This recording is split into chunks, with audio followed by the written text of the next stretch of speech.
Since you're determined to stay, you might as well look like the help.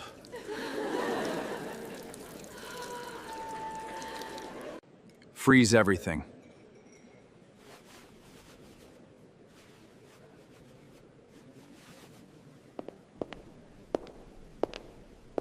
A crystal wine glass slipped from someone's trembling fingers and shattered across the polished marble floor, the sharp sound echoing through the grand ballroom just as a wave of deep red wine splashed across the chest of a man standing quietly near the stage. The laughter came almost instantly. "There," a confident voice said. "Maybe next time you'll remember where you belong." More laughter followed. Every camera in the room stayed focused on the stage, where the city's most powerful executives were celebrating the biggest business partnership of the decade, and no one noticed the man standing motionless as expensive wine dripped from his suit onto the white marble beneath him. He didn't flinch. He didn't argue. He slowly removed a neatly folded handkerchief from his pocket and wiped the wine from his cheek, his eyes settling on the smiling man who had poured it. There wasn't an ounce of anger in them, only disappointment. Then he reached into his jacket, pulled out his phone, and quietly said, "Freeze everything," before ending the call without another word. Less than 10 seconds later, nearly 400 miles away, a conference room full of attorneys stopped talking as every phone on the table vibrated at once. One of them looked at the message. "Chairman authorization received." He stood immediately. "So it begins." Back inside the ballroom, nobody had the slightest idea what those two words had just set into motion. If you're enjoying stories where pride meets justice and kindness always finds its reward, take a second to subscribe. There are many more unforgettable stories waiting for you. Only 6 hours earlier, the atmosphere inside the same hotel had been entirely different. The Orion Grand Hotel overlooked the city skyline like a palace made of glass and light, luxury cars rolling beneath its entrance canopy, one after another, while photographers called the names of celebrities, politicians, and corporate leaders arriving for the annual Horizon Industries Gala. Among the arriving guests walked a man who attracted almost no attention. His name was Chris Mercer, 39 years old, tall, composed, dressed in a simple navy blue suit that looked elegant without trying to impress anyone.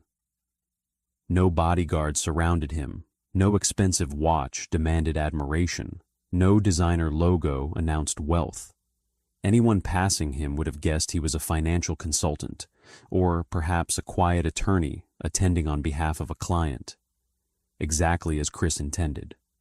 Very few people knew what Chris actually looked like. Years earlier, he had founded Mercer Global Holdings, a private investment empire whose acquisitions quietly reshaped industries across North America.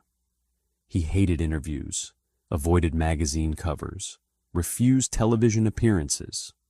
Whenever billion-dollar agreements were signed, his attorneys handled the publicity while Chris remained invisible. Tonight's gala was different.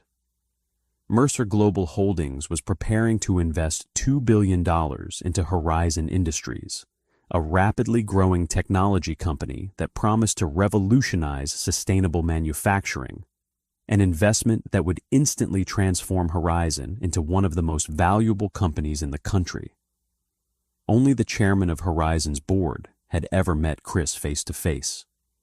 Everyone else expected the deal to be finalized through lawyers, and none of them imagined the owner himself would quietly attend the celebration. Chris wanted to observe one thing before signing the agreement: character. He believed balance sheets revealed how companies earned money, and employees revealed whether they deserved it. As he entered the ballroom, a young waiter hurried toward him carrying 2 overloaded trays.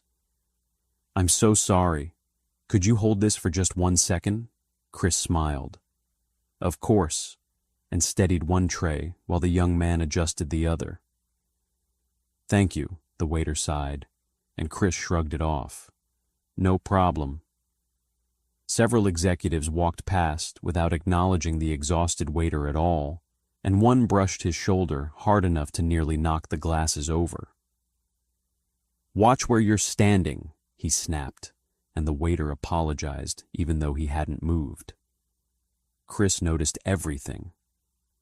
A few moments later, another employee accidentally dropped an entire stack of printed seating cards, dozens of them scattering across the floor, while most guests simply stepped over them. Chris bent down beside her. "So, these are arranged alphabetically?" She looked embarrassed. "Yes. Let's fix it." They gathered the cards together before anyone else offered to help. "Thank you," she said softly. "My supervisor would have blamed me." "You don't need to thank me." "I do." Before Chris could respond, another voice interrupted. "There you are." He turned to find a woman in a simple emerald green evening dress, approaching with an apologetic smile. "I've been looking everywhere." He raised an eyebrow. "I'm afraid we've never met." She laughed. "I know. I'm Claire. I coordinate the gala." He shook her hand. "Chris. I saw you helping my staff. It looked like they needed another pair of hands." "They always do," she said, smiling genuinely, then studied him a moment. "So why are you really here?" "I was invited." She glanced discreetly around the ballroom. "I figured that. No offense, but most people who arrive alone spend the first 10 minutes trying to introduce themselves to someone important. And me? You've spent the first 10 minutes helping employees." He chuckled. "I suppose that's true. There are very few genuinely kind people in rooms like this," Claire said. "I've found kindness usually costs less than arrogance," Chris replied, and she smiled wider. "I like that." Their conversation was cut short by applause as the ballroom doors opened once again and a crowd gathered around a tall, sharply dressed executive entering with cameras flashing in every direction. Victor Langford, Chief Executive Officer of Horizon Industries. Walking beside him was his daughter, Vanessa Langford, the company's Executive Vice President, beautiful, ambitious, and fiercely confident, carrying herself like someone already certain she belonged on magazine covers. "Ladies and gentlemen," Victor announced to thunderous applause, "tonight we celebrate a partnership that will redefine the future." Claire leaned closer to Chris. "They're expecting the Mercer investment to close tonight." "So I've heard." While Victor greeted investors with practiced charm, Vanessa quietly inspected the ballroom, and nothing escaped her attention. She frowned. "Who approved him standing there?" An assistant looked confused. "The gentleman near the front. I'm not sure. He looks like event staff." "I'll check." Before the assistant could move, Victor waved him off. "Forget it. They'll clear the area before the presentation." Chris heard every word and simply smiled. Claire looked uncomfortable. "I'm sorry? For what?" "They shouldn't judge people like that." "They haven't judged me," Chris said. "They've judged what they think I am." "Doesn't that bother you?" "It tells me more about them than it does about me."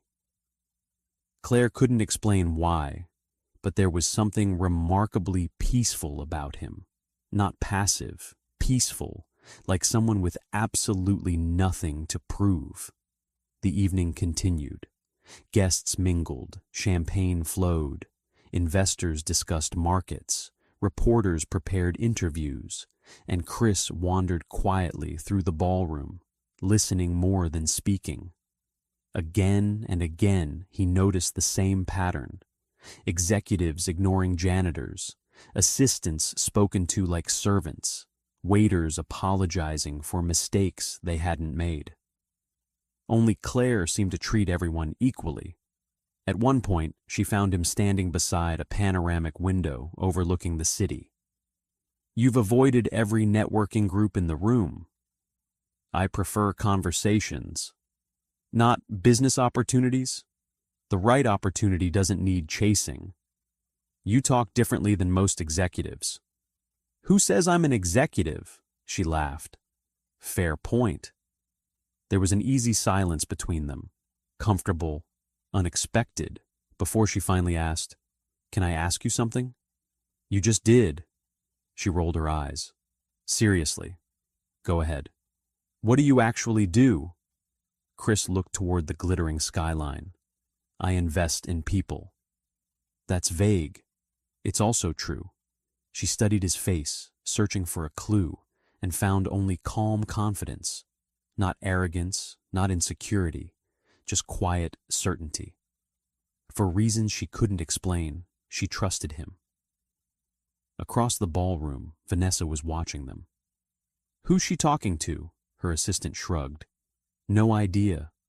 He doesn't belong with the VIP guests." "He isn't bothering anyone." "He will," Vanessa said, and walked directly toward them. Claire noticed first. "Good evening, Ms. Langford." Vanessa barely acknowledged her, attention fixed on Chris. "Excuse me." "Yes?" "The guest area for staff is through those doors." Claire stepped in immediately. "Actually, he's—" Vanessa raised one finger. "I wasn't speaking to you." And Claire fell silent. Chris answered calmly, "I appreciate the directions." "Then use them. I'm comfortable here. This section is reserved for invited guests." "I am an invited guest." Vanessa gave a short laugh. "I'm sure you believe that," Claire spoke up again.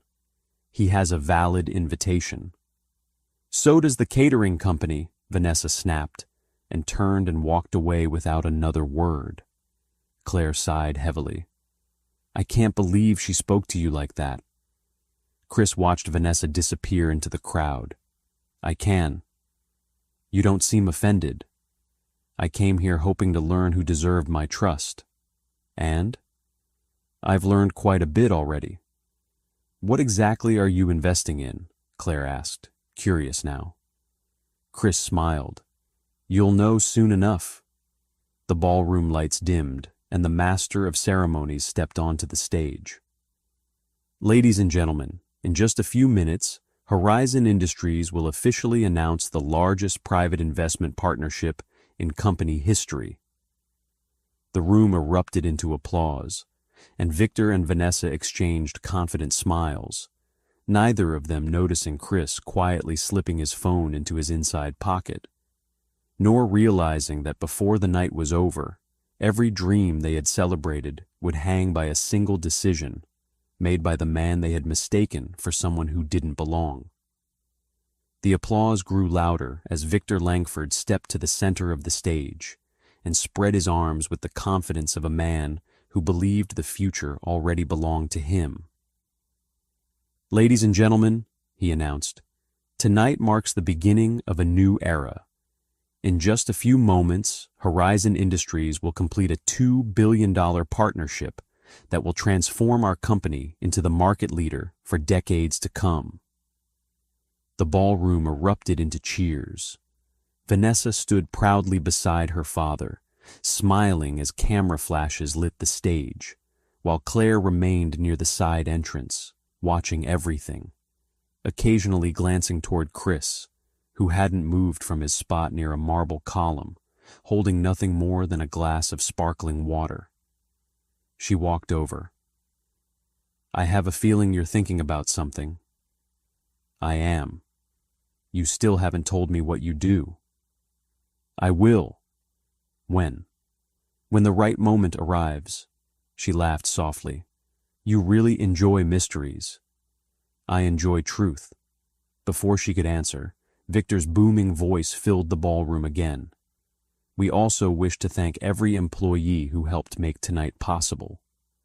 Polite applause followed. Then he smiled arrogantly. "Although I must admit, some people still have trouble understanding where they belong, and his eyes drifted toward Chris. Vanessa noticed the same thing, and several executives followed Victor's gaze. Claire's smile faded. Victor stepped down from the stage, accepted a crystal wine glass from a waiter, and walked directly toward Chris as the room slowly grew quiet. Claire instinctively followed. Victor stopped barely 2 feet away. "You," Chris looked up. "Good evening. I asked my staff to keep unauthorized people away from this area." "I was invited," Victor chuckled. "I'm sure you were." "Why do people always insist on embarrassing themselves?" Vanessa said, arms folded. Claire stepped between them. "Mr. Langford, he really does have an invitation." Victor barely looked at her. "Claire, return to your duties." "But I said return to your duties." She hesitated, and Chris said gently, "It's all right." "It isn't," she said. "I'll be fine," he reassured her. Victor took another slow sip of wine. "You know what's wrong with people like you? I don't know people like me. You think being allowed into a room means you belong in it. No. What then? I believe respect should never depend on where someone stands." Victor laughed loudly enough for nearby guests to hear. "There he goes, the philosopher." Vanessa smirked. "Maybe we should hire him to give motivational speeches in the cafeteria." A few executives laughed. Claire looked horrified. "Please stop." Victor ignored her, raised a bottle of red wine, and smiled cruelly. "Since you're determined to stay, you might as well look like the help." Without warning, he tipped the entire bottle, and dark red wine poured over Chris's shoulders, soaking his suit and dripping onto the polished floor. Several guests gasped. A waiter froze in place. Claire rushed forward with a stack of white linen napkins. "Oh, my goodness!" Vanessa caught her arm. "Leave him." Claire pulled free. "No." She reached Chris first. "I'm so sorry." He accepted one napkin.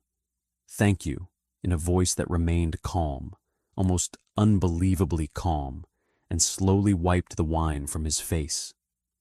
Victor waited for shouting, for threats, for anger.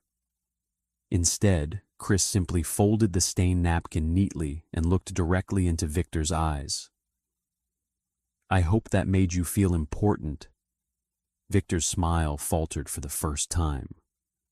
Chris reached into his jacket, removed his phone, and dialed one number. The ballroom had gone so quiet that several nearby guests could hear every word. "This is Chris," a voice answered immediately. "Good evening, Mr. Mercer. Freeze every agreement involving Horizon Industries." No hesitation. "Immediately?" "Immediately." "What about tomorrow's signing ceremony?" "There won't be one." "Understood." The call ended. Victor laughed. "Trying to impress people?" Chris slipped the phone back into his pocket. "No." He looked toward Claire. "Thank you for being kind." Then he quietly walked toward the ballroom doors. Claire called after him. "Wait." He stopped, and she caught up. "You don't deserve what happened." "I know. I'm sorry. You've apologized enough for other people's behavior. I wish tonight had gone differently." "So do I." For a brief moment, they simply looked at one another, and then Chris smiled gently. "I hope we meet again." Before Claire could answer, he walked away, and she watched the elevator doors close behind him. Something inside her told her that this wasn't the end. It was the beginning. Less than 5 minutes later, Victor climbed back onto the stage. "Ladies and gentlemen," his microphone suddenly cut out. He frowned. The technicians looked confused. Then one executive hurried across the ballroom carrying a tablet, his face gone completely pale. "Sir." "What?" "The signing portal just shut down. So restart it." We already tried. Another executive approached.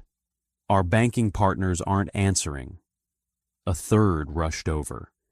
The investment attorneys have left the conference room. Victor stared. What are you talking about? One of Horizon's board members took a phone call and listened only a few seconds before his expression collapsed. No, Victor grabbed his arm. What happened? The funding has been suspended. By who? They won't say. Within seconds, every phone in the ballroom began vibrating at once, executives answering one call after another. What?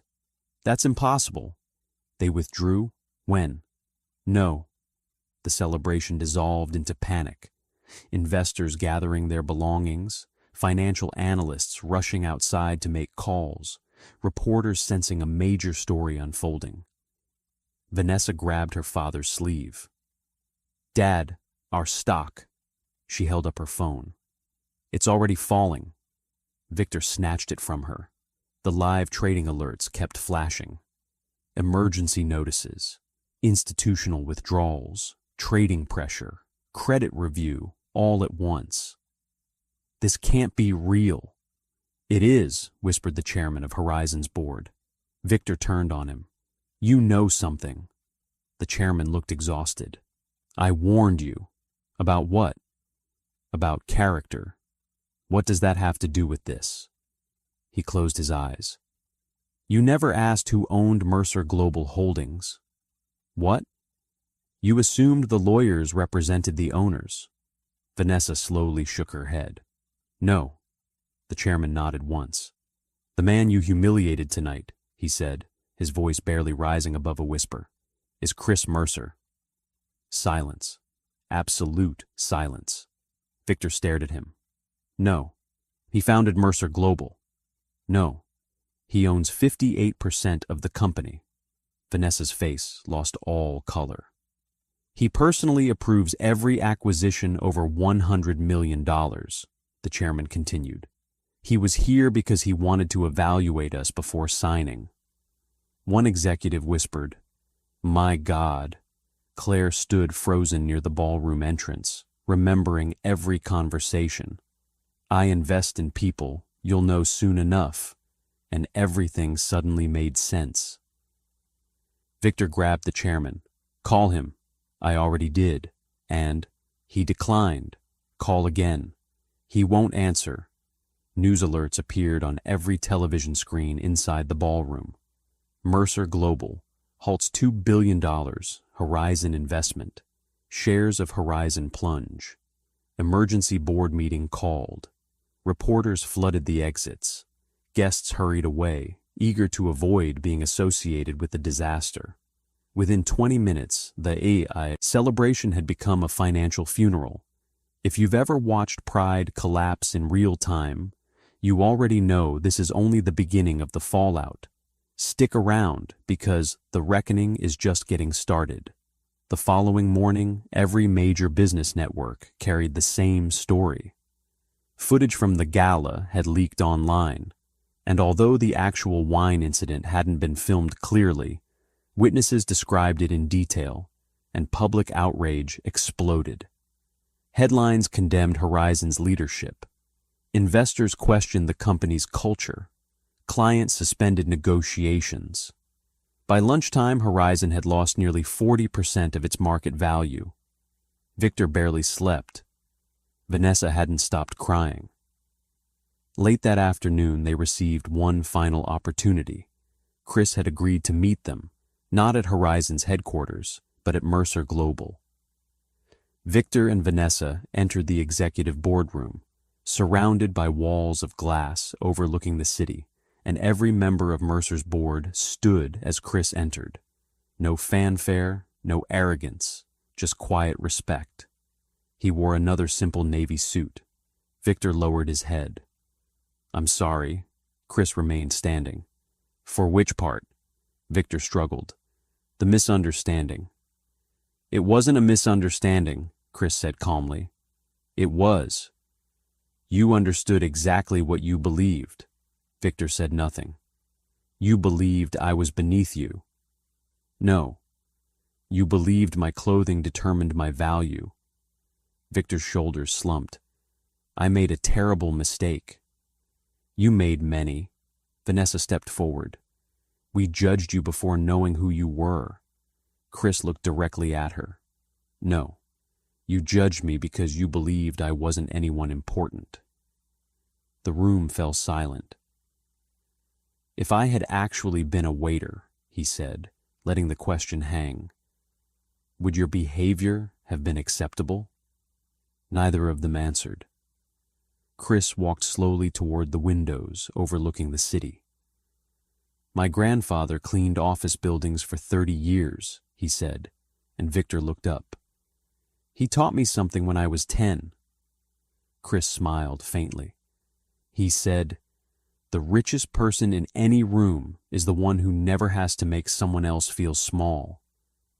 I've never forgotten that. Vanessa wiped away tears. We'll change.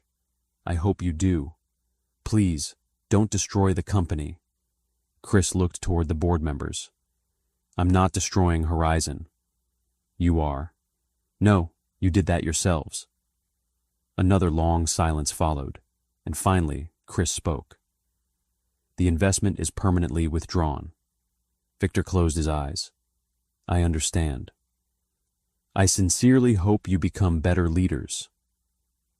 Then Chris walked to the door, and the meeting was over. Several weeks passed. Shareholders demanded accountability. Victor resigned. Vanessa stepped down from every executive position before beginning leadership training at a non-profit organization dedicated to workplace ethics. A completely new management team took over Horizon, and the company survived, smaller, humbled, determined never to repeat the same mistakes. Meanwhile, Mercer Global announced a new investment, not in Horizon, but in another manufacturing company known for promoting employees from within and treating every worker with dignity. One Friday afternoon, Claire received an unexpected phone call. Hello? Claire? She recognized the voice instantly. Chris. I hope I'm not interrupting. You aren't. I have a question. I'm listening. When we first met, you helped a stranger without expecting anything. I remember, she smiled. My company has a leadership fellowship. I know. I'd like you to lead it. She blinked. Me? I've reviewed your work. You spoke highly of every employee. You defended people when it wasn't popular. You solved problems instead of assigning blame. You demonstrated leadership before anyone offered you the title. She laughed through happy tears. I don't know what to say. Try yes. Yes. I hoped you'd say that, he smiled. 6 months later, the fellowship graduation ceremony took place in the same hotel where everything had begun, though this time the atmosphere felt entirely different. Every employee, from security guards to executives, sat together at the same tables. No reserved status, no invisible walls, only respect. Claire stepped off the stage after delivering her speech, and Chris met her near the ballroom entrance. You've changed this company, she shook her head. We changed it. I suppose we did, he smiled. She looked around the room. It's strange. What is? The best thing that ever happened to me began with the worst night of my career. And the worst night of mine, she laughed. I doubt that. I ruined a perfectly good suit. She laughed even harder. So that's what bothered you? It was an excellent suit. She slipped her hand into his. You look better in this one. I was hoping you'd say that. As music filled the ballroom, they walked onto the terrace overlooking the glowing city skyline. Claire leaned gently against him. What happens now? Chris looked across the light stretching toward the horizon. Now we keep building companies where every person matters." She smiled. "I think that's worth investing in." "So do I." They stood together as the sun disappeared beyond the skyline, knowing their future had been built not on wealth, but on the simple decision to treat a stranger with kindness when everyone else chose pride. And perhaps that's the greatest investment anyone can ever make, not in buildings, stocks, or billion-dollar deals, but in people. If this story reminded you that kindness is never wasted and respect costs nothing, subscribe for more unforgettable stories of justice, hope, romance, and second chances. Until the next story, remember, the way you treat people when you think they have nothing often reveals everything about who you truly are.